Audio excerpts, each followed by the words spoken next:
Hi everyone, welcome back to Be Rich. And I have Anand with me in the studio. We did a video a few days back about the Japanese bond yield and what is happening and the carry trade unwinding and the implications of that. And there is a further implication. If the yen is getting stronger and borrowing cost is becoming more expensive in Japan, and we have been looking at these Japanese companies, which are great companies, which earn abroad and bring that currency back into Japan. And the yen is cheap, so the earnings are so fabulous. Should we be worried? Is something I was thinking of. Should we be worried about these companies we're looking at? So I want a clarification from Anand on this. Companies like Toyota, should we be concerned? And then, of course, what is happening in Bitcoin? That's something of interest to a lot of you. So I thought we'll touch on these two topics and see how they're all tied together and macroeconomically have a view over it. So, Anand, let's start with Bitcoin. See, Bitcoin has touched an all-time high of $126,000 Yes. to a Bitcoin, Yeah. and then it was supposed to be like alternate to gold. Gold Yes. has remained steady. Yes. From 126,000, it collapsed to 82,000, Yeah. and then which is nearly a 50% fall, Massive fall. massive fall. Okay, and then from there, it rose back to 90,000, and yesterday night again it cracked back to 86. Correct. Now this volatility is really hurting the market. Yes. And we have to understand all the ETF money that came in after it crossed 90,000, Very true. 90,000 to 100,000.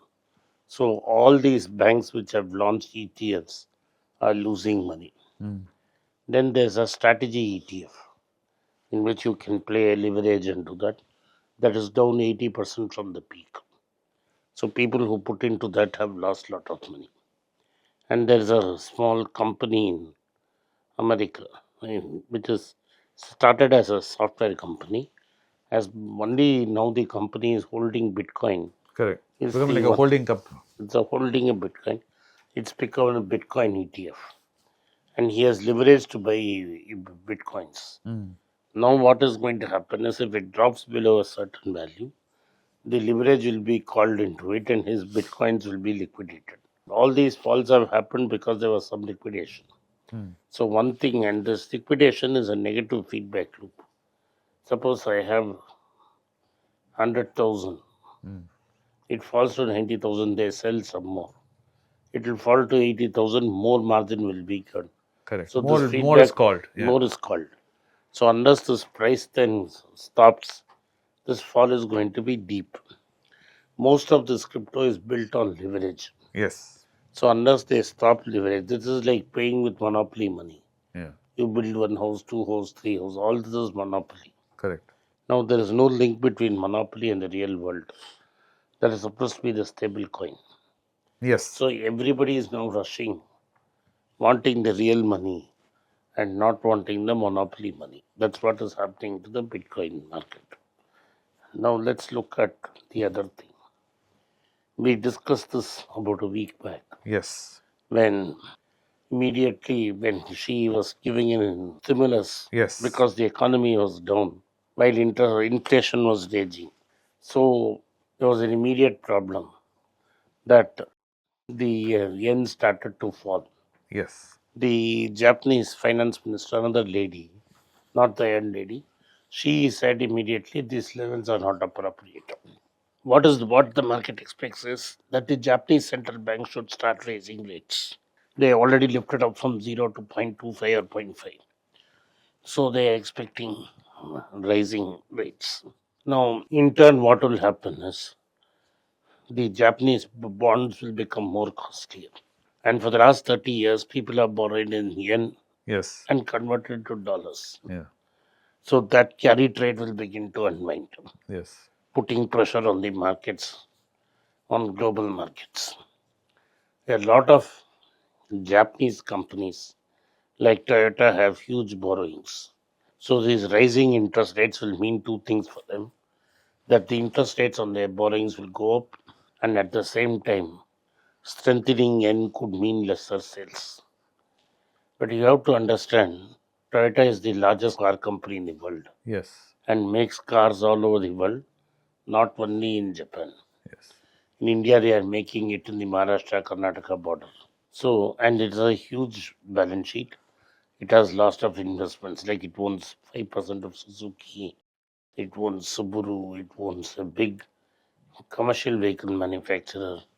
So they have made a lot of investments. And they are the only company which has got the transition from IC to EV correctly. They have not gone big bang on EV, they bet on Hybrid, hybrid yes. vehicles. And the world has taken to hybrid vehicles like duck to water. People who have not gone fully EV. EV have gone to the hybrid model. Basically, what they have been betting on is the Japanese system of continuous improvements, Kaizen, Increment, yeah, incremental incremental improvement. improvement.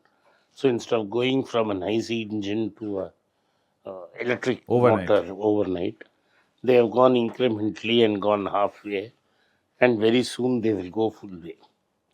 What Japanese car makers led by Toyota have been claiming is that they are ready with a solid state State battery, battery. yes, which I've been working on. They have been working on. Sooner or later, they say they will produce a solid state battery, which means the range can get longer, Range is longer, longer, safer. safer. The weight is smaller. Yes. So that is what they are working on.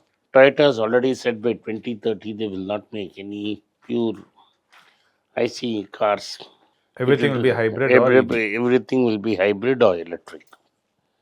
Now, a slight strengthening in the yen will not affect Toyota because Toyota has the technology, the brand, the distribution. So the yen goes up by 20 points is not going to affect the sales of Toyota by much. Same thing is with Sony. I can do the same Swarm explanation. analysis, yeah. Same with Sony because Sony is now mainly an anime company Yes. and an entertainment company, Yes. not a producer of goods. PlayStations they make some TV, but all that is minor. And digital camera Yeah, and lenses, they I mean make the sensors. digital sensors. So rising yen cannot affect either Sony or Toyota. The prices may fall, giving you bigger chance to buy in. So this is what it is. And most Japanese companies which we own are not based on the local markets of Japan, but these are global brands with global stocks and global ambitions. Correct. So this is what I think. So it will not have much great. The small caps in Japan may be hit hard, but the large companies which we have considered will not have a problem, and this is why we considered only large Japanese companies. Correct.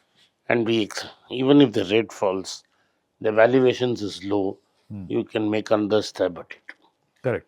So these are kind of opportunities which we are trying to study and learn. And if you're interested in this kind of studies and opportunities which we are seeing globally and how to fish them out in these kind of market situations where we are in extreme AI and extreme bubble state, there are value pickings here and there, which I've been talking about on Instagram. If you're interested in that, do reach out to me on that form on Google, which I have Google form on Instagram. Reach out over there, and we'll try and get you sorted out. Thanks for being with me on Bearish today. It was lovely having Anand again explaining what is happening in Japan and how we should look at it as value investors. Thank you for being with me on Bearish today. Thank you for supporting BRIDGE.